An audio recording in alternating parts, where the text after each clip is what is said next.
لیکن مال آ جائے تو چربی بھی نہیں آنی چاہیے. یاد رکھنا, کہیں دے دیا اور کہا یہ میں نے کیا, یہ میں نے کیا, یہ جھمر میں نے لگایا, یہ لائٹ میں نے لگایا, یہ چیزیں بھی تمہیں غارت کر دیں گی, برباد کر دیں گی, تباہ کر دیں گی. قرآن کی آیت الذین ينفقون اموالهم فی سبیل اللہ ثم لا يتبعون ما انفقوا منا ولا اذى. جو لوگ اللہ کی راہ میں خرچ کرتے ہیں اور پھر احسان نہیں جتاتے, ان کے لیے اللہ اجر رکھا ہے, ان کے لیے اللہ اجر رکھا ہے. یہ تو جو واقعات ہمیں معلوم پڑے وہ میں نے بیان کیا. عثمان غنی نے بغیر بتائے پتہ نہیں اللہ کی راہ میں کتنا دیا ہو, کتنا دیا ہو. لیکن مال کا خرچ کیسے کرتے تھے جانتے ہیں؟ مال کا خرچ ایسے نہیں کہ پیسے بہت ہیں تو اڑائیں, یہاں پر بھی چاہیں وہاں پہ بھی جائیں, بچوں کو جو من میں آئے وہ سب کھلا دیں. مالداروں کی آج طبیعت ایسی بن گئی نا. کچھ لوگ تو وہ ہیں جو غریبوں کی صفوں میں کھڑے ہونا پسند نہیں کرتے.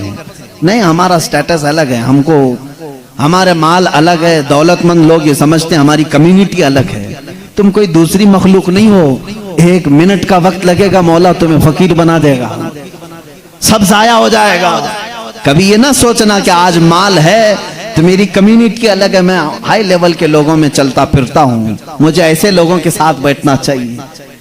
مجھے ایک بات یاد آتی, ایک عالم دین نے کہا تھا, دعوت میں وہ شادی میں گئے تھے تو بڑے بڑے لوگ وہاں پر تھے, کھانا لگ چکا تھا, لیکن اس مولانا صاحب کو بغل میں بیٹھے ہوئے ایک آدمی نے کہا حضرت آپ تھوڑا سا اٹھیں, یہاں آئیں, ہم آپ کا دسترخوان الگ لگائیں.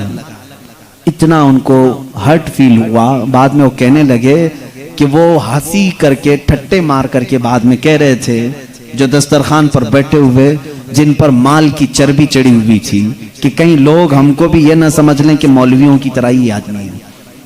دسترخوان پر بیٹھنے کو وہ عیب سمجھ کر کے شادی کی دعوت میں ان کو اٹھا کر الگ کیے ہیں.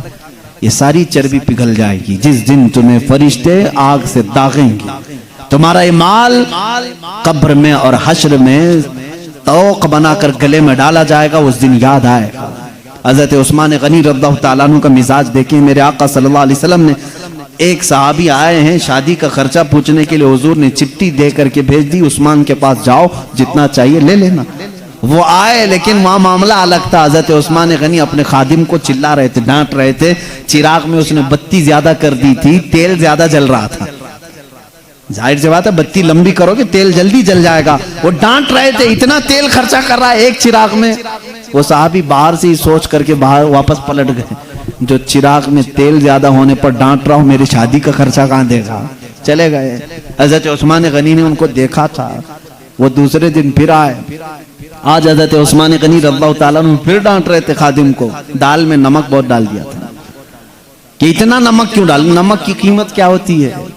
حضرت عثمان غنی رضی اللہ تعالیٰ عنہ ڈانٹ رہے تھے, وہ پھر آج جانے لگے. یہ دینے والے لوگوں میں سے نہیں لگ رہے ہیں, شادی کا خرچہ بڑا ہوتا ہے.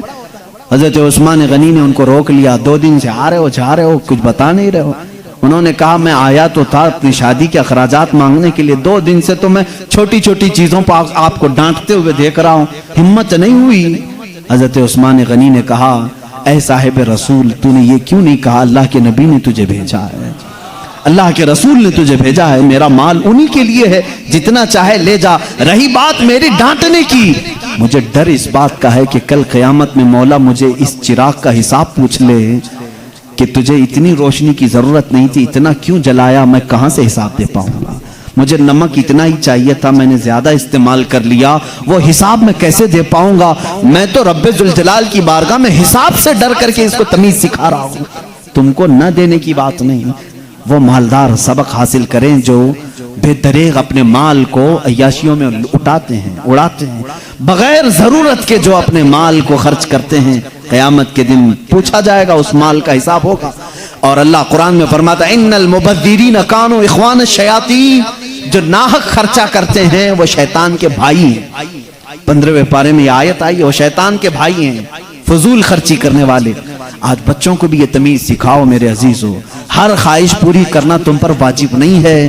بچہ آج تم سے چھوٹا کھلونا مانگا, کل تھوڑا میڈیم والا, پھر اس کے بعد بڑا والا, اور تم اس کی خواہشات پوری کرتے چلے گئے. در حقیقت تم اس سے محبت نہیں کر رہے ہو, اس کے اندر زہر ڈال رہے ہو.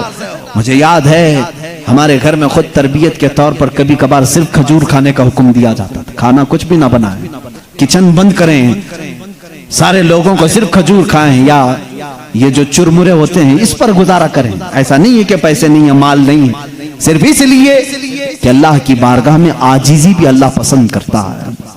اچھے لباس بھی پہنو لیکن کبھی کبھار پیبند والا لباس بھی پہن لو. سادگی کو بھی کبھی کبھار اختیار کرو. اللہ نے اگر دیا ہے عمدہ سے عمدہ لباس پہنو اور اس کی نعمتوں کا اظہار کرو، لیکن کبھی کبھار قناعت کو بھی پسند کرو جو حضرت عثمان غنی کی زندگی ہے.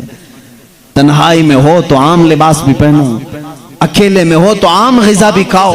کبھی کبھار گھر میں دال روٹی بھی کھا لیا کرو، چٹنی روٹی بھی کھا لیا کرو. ایسا اپنے حلق کو نہ بناؤ کہ اس پہ سے کوئی بغیر گوشت کے اترتا ہی نہیں.